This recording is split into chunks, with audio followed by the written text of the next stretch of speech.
Hello, today we are baking cookies. My reputation of cooking maybe burgers or spaghetti bolognese hasn't been too well, so I'm going to try out some baking, so we'll see how that ends up going. Alright, let's just get right into it.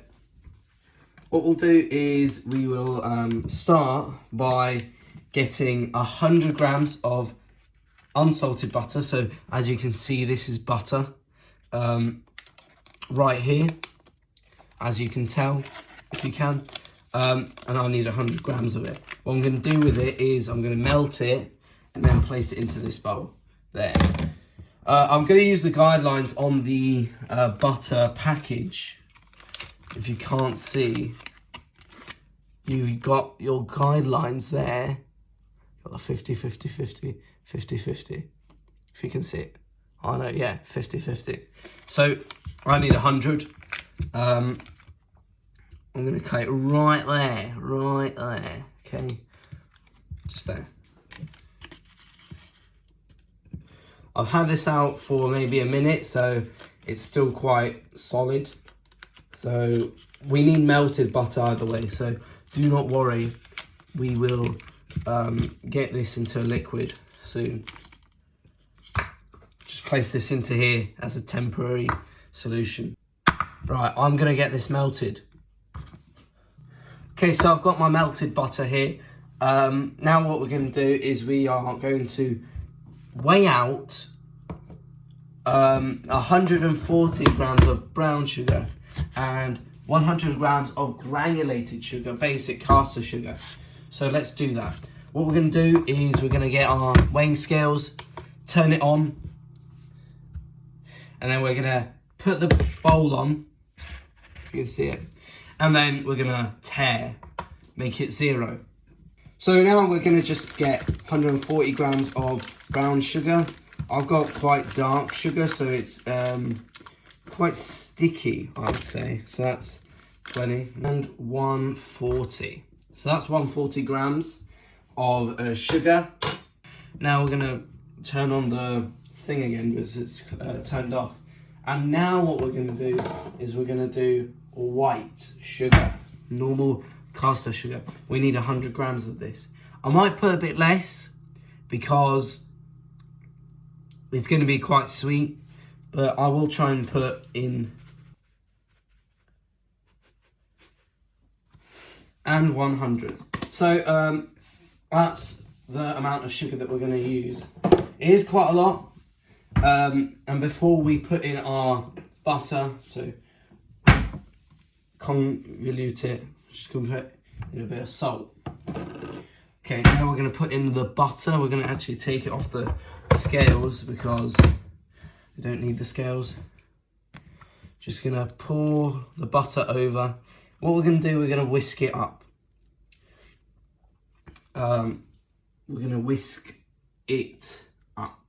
Now, basically, what we're doing here is, the reason why we're using 2 types of sugar is because brown sugar is a better sugar for caramelization. So that's why we're using brown sugar.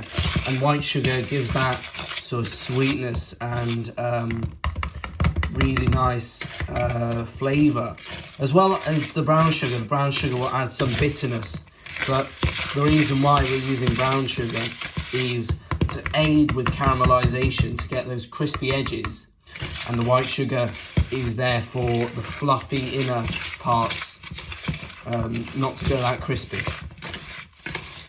So what we're going to do, just mix it up. It looks like I know, brown sugar, white sugar and butter mix, because that's what it is. Now what we're going to do is whisk in the egg and vanilla.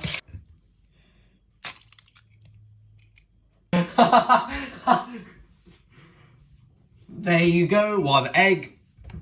And we got a drop of vanilla extract. Just going to eyeball it, obviously. Quite like vanilla, but it's quite expensive. I don't really have the money to be drinking litres of it. It does smell quite nice. Now we're going to just mix it up. This will give us the wet ingredients. So these are basically the wet ingredients. What we're doing is, it's called a method creaming. What we do first is we start with the butter and the sugar that we cream together to make this conglomerate. Then we add the egg, mix it up, and these are our wet ingredients. Then we will sift in the flour.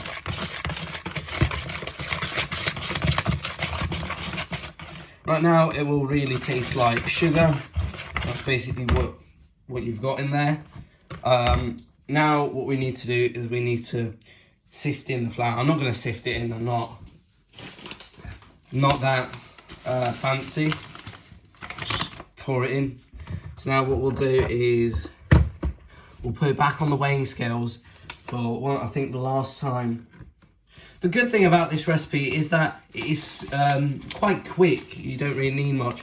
You just need the flour, the sugar, and whatnot.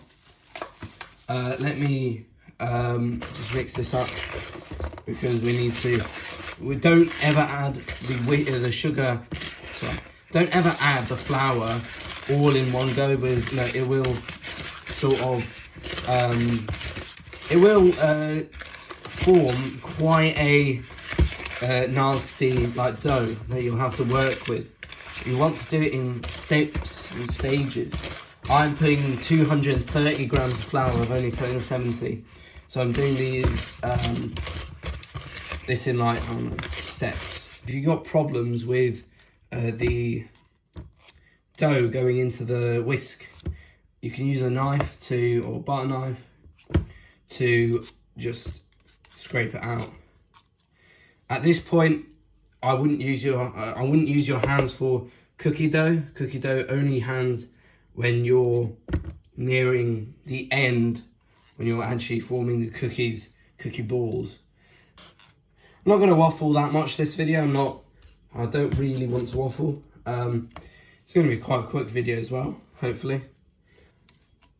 Now, what you want to do is, so this is my recipe, purely my recipe, there's no one else. Obviously, there's some ideas from other people, but this is, what I think is the best cookie that you could do. There's not many recipes ask for a mix of sugars. They either just do brown sugar, makes it quite firm. Like when you break the cookie, it's just crisp. I want it fluffy on the inside, and then quite what's it called? Not really crispy on the outside. I want it partially crispy, just to get that golden brown caramelization of the brown sugar, adding that flavour. Some people think that, oh yeah, I'm just going to make this sort of dough and I'm just going to put it in the microwave, and people think that that's all right, but no. Who cooks cookies in the microwave? It's not even baking, you know. So yeah, to an extent, you might need to talk to them, say, is everything all right? And if not, you'll have to speak with them a bit more. It is looking a bit dry, dry, yeah, that's the word. So we'll add a bit more butter into the bowl. It's not fully melted. I've just taken it from the saucepan, so there you go. So yeah, just mix it in. Butter really won't do anything harmful to the cookie dough itself, so you can add a bit more butter if it looks quite dry. You want the cookie dough moist so it can rise. If it's dry, it'll be like oats, it'll be like crumble, apple crumble. You don't really want that. Unless you're making apple crumble, you could I guess.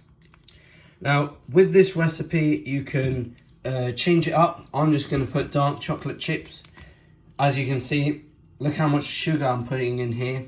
I want some counteract, some bitter flavors, counteracting this really sweet conglomerate. So that's what we're going to do. Now, one thing that separates my recipe from the others is that I am going to put some baking powder in here. The reason why is I'm not making a cake, so there really shouldn't really be a reason why I'm putting this in.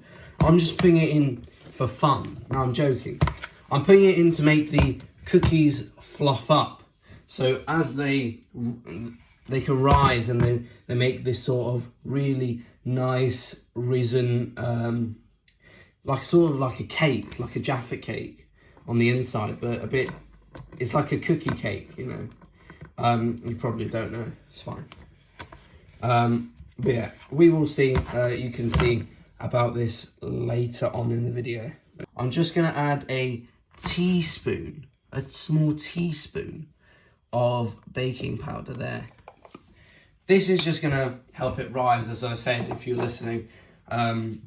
It's just gonna help it rise to get that nice dough, nice cakey texture that you might not get from thin cookies that don't have this in it. Now, this is not fully mixed in. I'll put this to the side because now what we need, we're done with the dough. We just need to cut up some chocolate. Yeah. So let's get a chopping board and a proper nice knife. So I've got 200 grams of dark chocolate. What I'll do, I have written on the recipe, I'll put the recipe in the description, for 170 grams of chocolate. Now, 80 grams is dark, 90, I think, if I remember properly, 90 grams is milk. So total 170. I'm not going to put 170 grams of dark chocolate. I'm just going to put maybe 100 grams of dark chocolate instead, because it's going to be easier to deal with. And what we'll do, we'll just chop it up. So first of all, you want to break it up into the squares for easier chopping. Now, in the actual recipe, if I remember, it was like 170 chocolate. I would not put that much. I will change the recipe before I put it online, because it's crazy, you know. I would not, I don't know how, I remember making it, and for some reason I put 170 chocolate, but that doesn't really make sense. It's not going to fit into your dough. And, you know, overall, you're going to have more chocolate than dough. If you like that, then there's no point in making a cookie, you know. It's like having pasta, but it's just the sauce. You got like a few strands of pasta. What's the point of making pasta then? So yeah, that's what you will do. It doesn't matter. You're following this recipe. If you want to follow this recipe, it'll be in the description. There's no credits because the credit is me. If you try and plagiarize it, I will find you, and there will be a problem. If I find you, there will be problems, because I will find you. Sorry for that threat, but it is true. Right, now what we'll do is we'll just work the chocolate into the dough, getting every single spot, clearing up all of the shavings as well, because the best thing about a chocolate cookie that I'm doing, if you've got some shavings that are like left at the bottom, they will make the actual cookie have like specks of chocolate. You still got the chunks of chocolate which probably are going to melt, but then you've got the flecks of chocolate inside which are sort of like create like a ribbon effect and are crazy nice. So I've just turned on my oven, so that's going to take, I've got a new oven, so it's not going to take that long. Should take around 10 to 15 minutes to heat up. This is the dough. It's looking quite lopsided. I'm going to mix the chocolate around well, because it's not going to work properly. And this is practical, it's actually going quite well. Hopefully the cookies turn out well, and they will, because I am making it.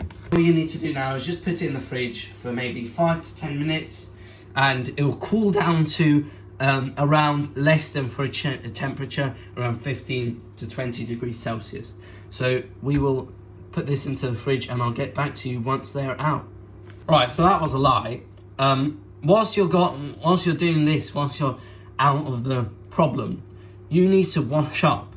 Do not leave everything to wash up to anyone else. Wash it up yourself. Now I've got a good hack.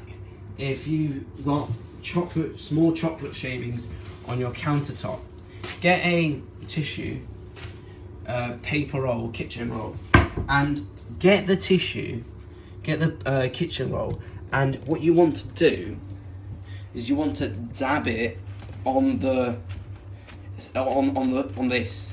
So what you'll do is you'll wet it a bit, dab it, and so squeeze out all the warm moisture. So yeah, this is how you do it. Look at how it cleans. You've got it will pick up any chocolate, and it will also melt any chocolate and put it onto the paper towel.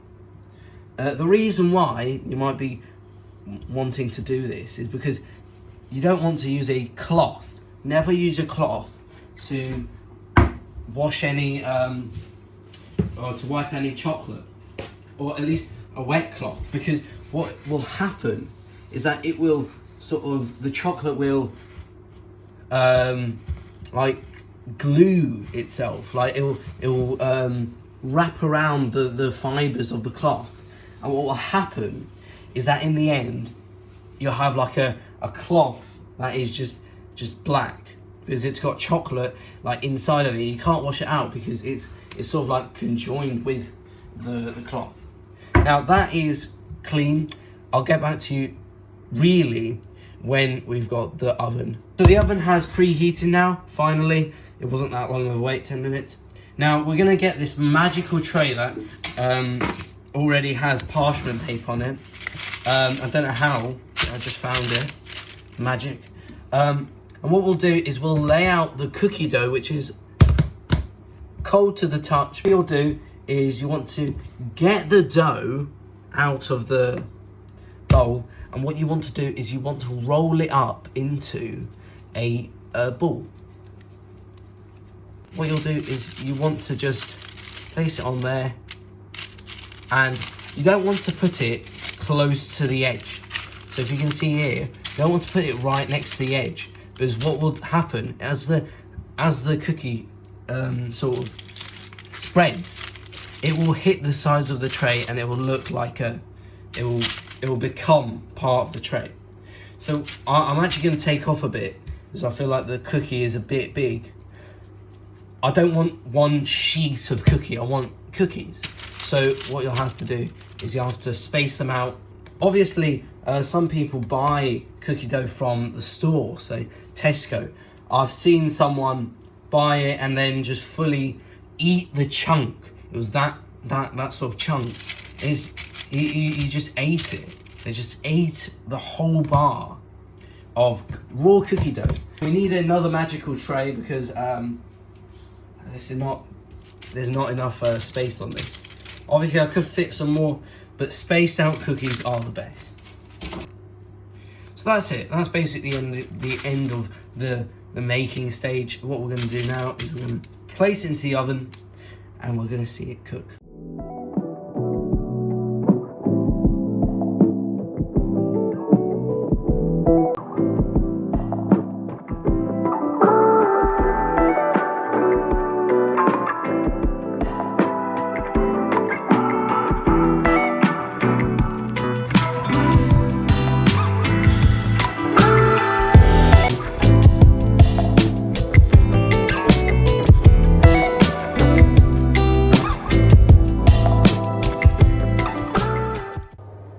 Now I can't describe the smell I'm getting from these cookies. It is absolutely incredible. Now this was the bottom batch. It was the bottom bake. As you can see, it didn't get direct heat from the top, so it is nicely cooked all the way through. Down here, these ones are a bit more crispy on top because they had the direct heat on top, as it was the top bake. Now, this is what I'm telling you, if you have loads of butter, these cookies slide around. They don't stick to the parchment paper. So there's no problem with taking them off. So I would say, by looking at this, you can add more butter, add more butter to the whole thing, so you can take them out easily. Now, I haven't actually tasted them. I will taste them soon, but we need to let them cool first because they are really soft, really tender. They'll just break apart. So we need to wait around 2 to 3 minutes so they're not piping hot, because they are boiling. Where is my phone? No. Found it. All right. Anyways, here are the cookies. So this is the cookie that I thought looked the best. If I cut it in half now, you can see that it's so soft. It's not that. Look at that. Look how gooey the center is. That is super soft. If I go and try it now.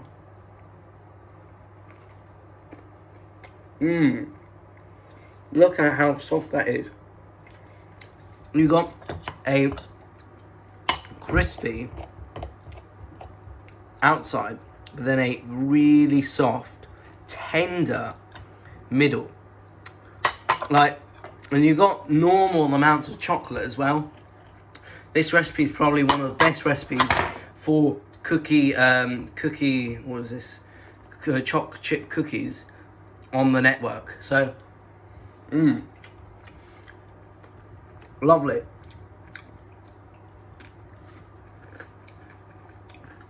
If you get the crust, it's crispy, it's dense. On the inside, it's fluffy, it's airy. But you've got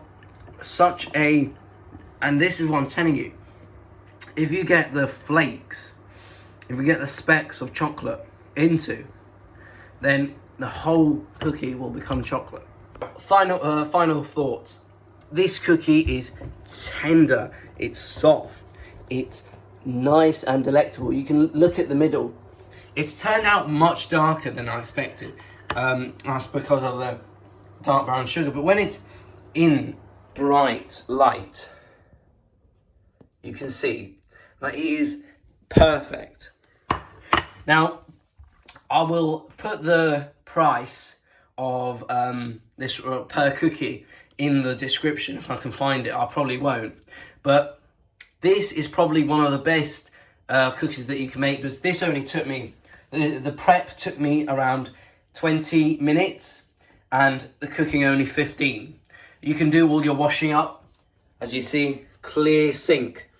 You can do all your washing up for these cookies during their cooling and cooking process. So look at that. Obviously, it's not much. If you want more, if you want more, you can double the recipe. I didn't need to experiment, but I just needed to show you guys what a professional cook I am. Oh, sorry, baker. Obviously, cooking's not gone really well for me in the past videos, but as you can tell, baking is the way to go. So thank you for watching, and I'll see you sometime soon. It's nowhere near any holidays, so I can't say happy anything, but happy. So just stay happy, and if you eat these cookies, you will stay happy. Make these cookies and put them in the description, put them in the comments. Yeah, put your email in the comments so you can email me, scrap that. Just send me a photo through Discord, or I don't know if you can put it into the comments, but put a photo of your cookies and we'll see how they've ended up, and I'll do a reaction video to them. Thank you and goodbye. Bye-bye.